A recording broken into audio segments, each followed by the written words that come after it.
कि एक हाथी के 2 सूंड हैं, और ये देखकर मेरे आश्चर्य का ठिकाना ना रहा।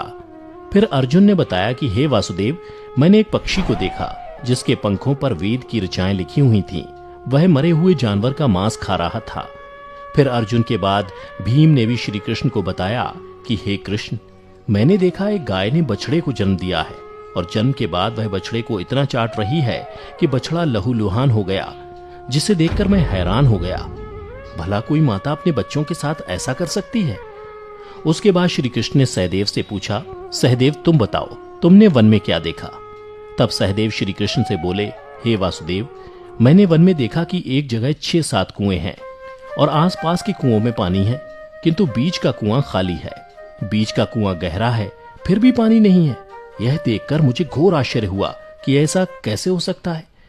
उसके बाद नकुल ने कहा, हे नारायण, जब मैं वन में भ्रमण कर रहा था तो मैंने देखा कि एक पहाड़ के ऊपर से एक बड़ी सी शिला यानी पत्थर लुढ़कती हुई आती है और कितने ही वृक्षों से टकराकर उनको नीचे गिराते हुए आगे बढ़ जाती है, परंतु उस विशालकाय पत्थर को कोई भी वृक्ष उसे रोक ना सका।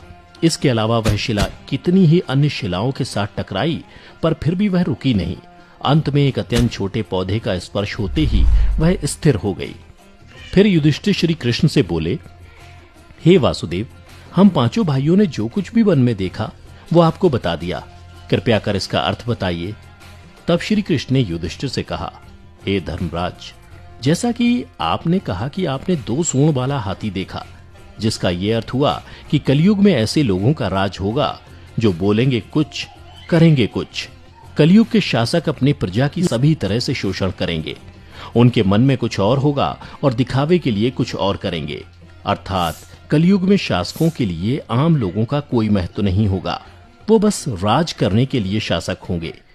फिर श्री कृष्ण अर्जुन से बोले, हे धनंजय, जैसा कि तुमने देखा कि एक पक्षी के पंख पर वेद की ऋचाएं लिखी हुई थीं, लेकिन वह मरे हुए जानवर का मांस खा रहा था, जिसका अर्थ ये हुआ कि कलयुग में ऐसे लोग होंगे जो बड़े ज्ञानी और ध्यानी कहलाएंगे, किंतु उनके आचरण राक्षसी होंगे।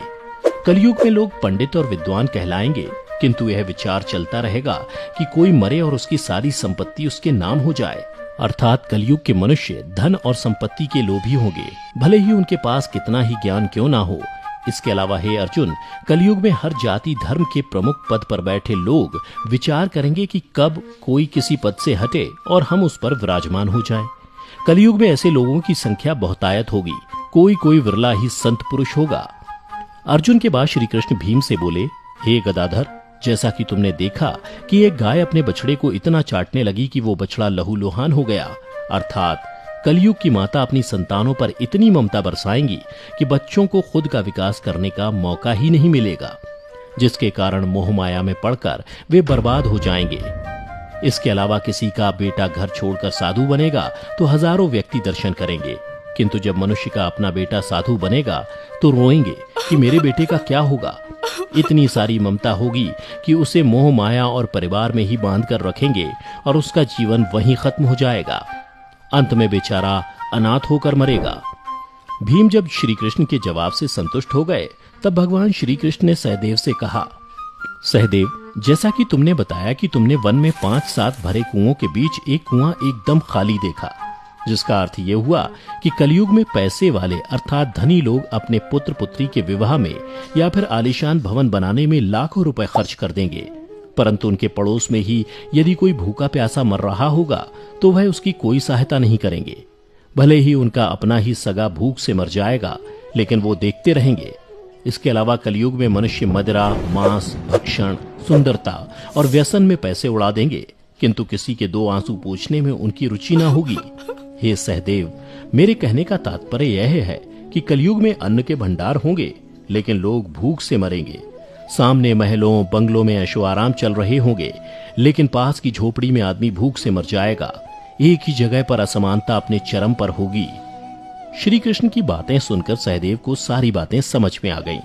तब श्री कृष्ण ने नकुल से कहा, नकुल, जैसा कि तुमने बताया कि वन में एक बड़ी सी चट्टान पहाड़ से लुढ़की, किंतु बड़े बड़े वृक्ष और उसके तने उस चट्टान को रोक ना पाए, किंतु एक छोटे से पौधे से टकराते ही वह चट्टान रुक गई, जिसका अर्थ यह हुआ कि कलयुग में मनुष्य का मन नीचे जाएगा, यानी कलयुग के मनुष्यों का जीवन पतित हो जाएगा।